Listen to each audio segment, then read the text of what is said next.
Esta historia, que parecerá extraña, es real, y yo pude escucharla de boca de uno de los protagonistas. Ocurrió a mediados del siglo pasado en un lugar de los Pirineos, a cuyos lados, este y oeste, se extiende el País Vasco. Vastos territorios dueños de historias y tradiciones milenarias.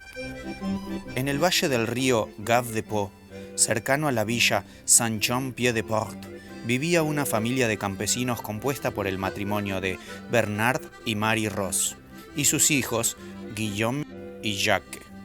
En un lugar bucólico, rodeado de montañas cubiertas de pasturas que matizaban con diferentes tonos de verde sus laderas y custodiados por antiguos bosques de robles, llevaban una vida apacible y tranquila, tan solo en apariencia, ya que Bernard había sido siempre, desde su juventud, enemigo del franquismo y ferviente defensor de la autonomía del País Vasco. Había estado en el frente de la Guerra Civil Española y luego en la Resistencia. Las heridas que le marcaban la cara y el resto del cuerpo hablaban por sí solas. Era sanguíneo, anticlerical, republicano y nacionalista. Afiliado al Partido Socialista y dueño de una amplia cultura adquirida por sí mismo. Su discurso era encendido cuando defendía sus convicciones, tanto en la vida privada como pública. Marie Ross había sufrido en silencio las luchas de su marido y ahora, con sus hijos adolescentes, temblaba al solo pensar que ellos tomaran el mismo camino del padre. Jake se parecía más a ella, tranquilo y sereno. Escuchaba a su padre con atención cuando les narraba las leyendas del lugar y les hablaba de las injusticias, del bombardeo de Guernica, de las historias de los fueros vascos, pero no participaba del diálogo. En cambio, el mayor, Guillaume, que para entonces ya tenía 16 años, era el calco de Bernard. Tenía un carácter explosivo, hacía valer sus propias opiniones y no le temía a nada. La guerra civil había terminado, pero Franco seguía en el poder, y su régimen era el enemigo más ferviente de que los vascos conservaran su autonomía. Tanta era la represión que le había prohibido al pueblo hablar su propio idioma, el euskera, bajo pena de muerte. Bernard sabía muy bien que en los montes, en los bosques y en los pasos que comunicaban España y Francia había muchos revolucionarios confabulados en las sombras para derrocar al dictador. A la idea antifascista los unía el sueño de ver a la tierra vasca libre y unificada.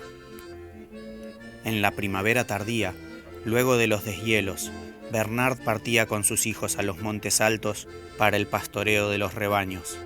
Las ovejas, junto a los cerdos y los gansos, eran los principales pilares de la economía familiar. Como la excursión duraba varios días, cargaban provisiones, conservas, embutidos y un enorme pan de campo que protegían como un tesoro en una bolsa blanca. Llevaban escopetas para cazar, los cuernos para comunicarse y las navajas sostenidas con la faja. Como era habitual, ese año comenzaron el ascenso con total normalidad. Sin embargo, durante la primera noche, Bernard creyó sentir movimientos extraños y tuvo la sensación de que eran observados. Estaba en conocimiento de que había grupos de maquis en los montes, pero eran sus amigos y los respetaban por sus antecedentes y convicciones, aunque hubiera abandonado la lucha armada. Esto es otra cosa, sospechó en silencio, así que al día siguiente decidió cambiar la ruta acostumbrada tomando atajos y senderos por el monte a riesgo de perder algunos animales. La sensación de que alguien los seguía estaba siempre presente. Al tercer día acamparon en un lugar donde los límites convencionales se borraban, con un pie en Francia y otro en España. Los Pirineos unían y separaban, nunca se sabía dónde quedaban marcadas las huellas.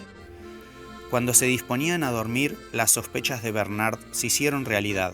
De un momento a otro fueron rodeados y atacados por soldados de la Guardia Civil sin poder defenderse. Bernard y Jake fueron tomados prisioneros. No así Guillaume, que sin dudarlo y a gran velocidad había comenzado a correr para el lado del monte, extraviándose entre los arbustos. Un guardia civil que iba tras él no le perdía el rastro a pesar de la noche. Al enfrentarse con el soldado Guillaume, extrajo su navaja, pero el otro fue más rápido.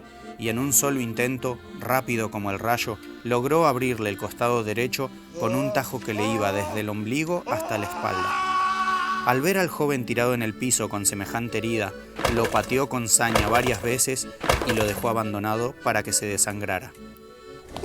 Algunos pájaros se alborotaron en las ramas. Luego todo fue silencio. Guillaume estaba vivo, pero sus fuerzas se iban desvaneciendo. Su mente fluctuaba de la conciencia a la inconsciencia. En un momento, dominado por un sopor extraño, creyó sentir que alguien arrastraba su cuerpo. Después nada. El tiempo se diluyó, pasaron horas, días y noches en que la fiebre lo devoraba. Sin poder precisar de dónde provenía, su boca a veces recibía el bálsamo de unas gotas de agua fresca. Deliraba creyendo que alguien lamía su herida para calmarle el ardor, y que un ser fantástico de ojos felinos estaba a su lado ahuyentando las alimañas. Esa aparición tenía el cuerpo cubierto de pelos, y sus manos eran como garras. En los pocos momentos de lucidez temió ser devorado. A Bernard y Jake se los llevaron y los tuvieron detenidos varios días. Sospechaban que el antiguo soldado de la Resistencia manejaba datos sobre un complot organizado contra el caudillo. El régimen estaba sensible, más aún después del levantamiento en el valle de Arán, en el norte. De angustia y malos presentimientos, de búsqueda incansable de su hijo Guillaume, fueron los días de Marie y Bernard, después que regresara de la detención. Nada se sabía del joven, ningún rastro, ninguna información que pudieran aportar en secreto a los maquis. Marie, que poco se acordaba de rezar, le pedía toda hora a la Virgen de Lourdes, cuyo santuario se elevaba en las vecinas llanuras de Bigorre, que le devolviera a su hijo. La angustia y el insomnio le habían traído a la memoria imágenes sepultadas por tantos años, como esa de su madre llevando de la mano a una niña, que era ella, a la gran gruta de las apariciones de la Virgen. De a poco fue recordando las frases del Ave María y las repetía en silencio rogando por su hijo. Bernard, que había realizado repetidas incursiones a los montes y bosques sin éxito, fumaba su pipa y callaba. Una mañana, en que repartían la carga de bellotas en los chiqueros alejados de la casa, escucharon chasquidos de hojas y movimientos de ramas en una mata cercana. Ni siquiera levantaron sus cabezas pensando en la presencia de algún animal. Al repetirse el ruido, Marie Ross sintió curiosidad y en ese instante vio a un sujeto sucio y harapiento que asomaba entre las plantas y caminaba con dificultad. Achicó la mirada para distinguir mejor. Al aclararse la imagen, el corazón le dio un vuelco y entonces corrió despavorida gritando: «¡Guillaume! ¡Hijo!». Sus gritos hicieron eco en las montañas. Todos se acercaron. El aspecto del herido era deplorable, pero Guillaume estaba vivo. El joven contó brevemente, hasta donde se lo permitían sus fuerzas, cómo había sobrevivido. Ni él podía explicarlo. En su relato, lo fantástico se mezclaba con lo real. Después de escucharlo, su madre se arrodilló a su lado y, elevando los brazos al cielo, a viva voz dijo: «Gracias a la Virgen de Lourdes». Bernard la miró incrédulo y tomándola de un brazo le dijo: «Levántate, mujer, no te humilles. ¿No te das cuenta? El que salvó la vida de nuestro hijo fue Basajaun». Leyenda del País Vasco. Basajaun es el hombre salvaje del bosque. Cubierto de pelos, es el protector de los rebaños y de los pastores. Cuando se aproximan las tormentas, les avisa con fuertes gritos. Vive en lo profundo del bosque. Leyenda viva, un cuento de Mirta Luján Mantovani.